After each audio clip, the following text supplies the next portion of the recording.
My name is Birgitta, and I did my behavior change on improving diet and increasing vegetable consumption. So, the significance of a healthy diet are it can decrease the risk of chronic conditions and improve health.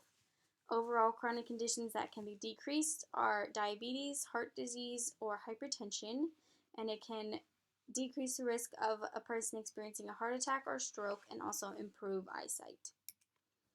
So, my baseline description of a healthy diet would be more vegetables and less carbohydrates. Overall, in the end, I want to be eating 3 cups of vegetables per day and 1 cup of carbohydrates. My attitude towards this behavior change in the beginning was I knew that I wasn't eating very well and my diet needed to change, and I wanted to change it, but I never could fully commit to the change. 3 interventions I used throughout my behavior change are reminder phone calls, which I found from NCBI's article, and this was when a friend would call me periodically throughout the weeks and just remind me to keep on track with my vegetable intake. Next, I found food journals from the Mayo Clinic website, which was when I would keep track of what I was eating in each meal, breakfast, lunch, and dinner, and how much of it I was eating.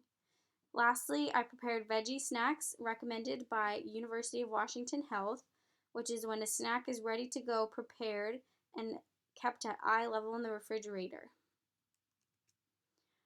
This graph here shows my progress across the 4 weeks. So each bar is the average amount of carbohydrates or vegetables I ate per day in cups.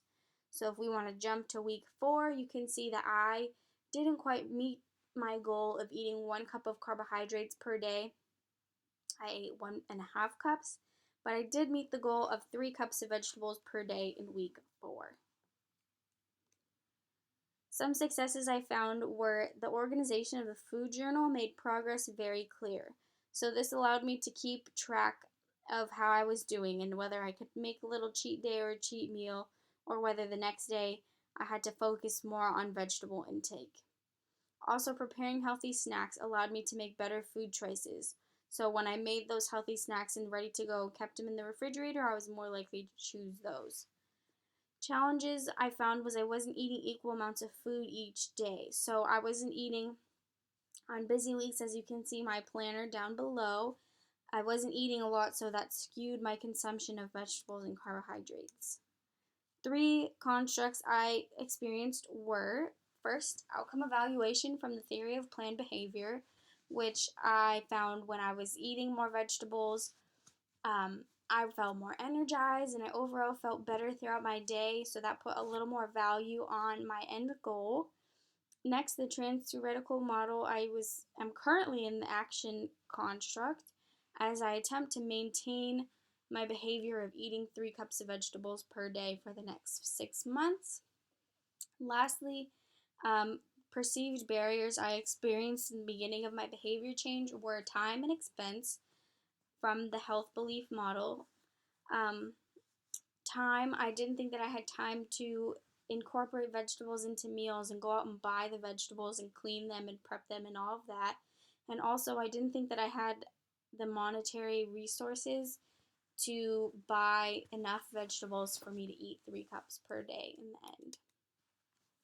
Future recommendations I have are for the reminder phone calls, I would change it to reminder alerts. That way you can take it upon yourself rather than I was relying on a friend, which isn't the most reliable thing. Planning meals down to portions would help make people feel obligated to maintain that. So making a meal plan would hold the accountability to maintain that meal plan rather than straying away from it. Lastly, getting creative with vegetables made me feel a little bit more connected to my behavior change. So spicing things up, changing things up, experimenting um, might make you feel a little bit more connected to your end goal.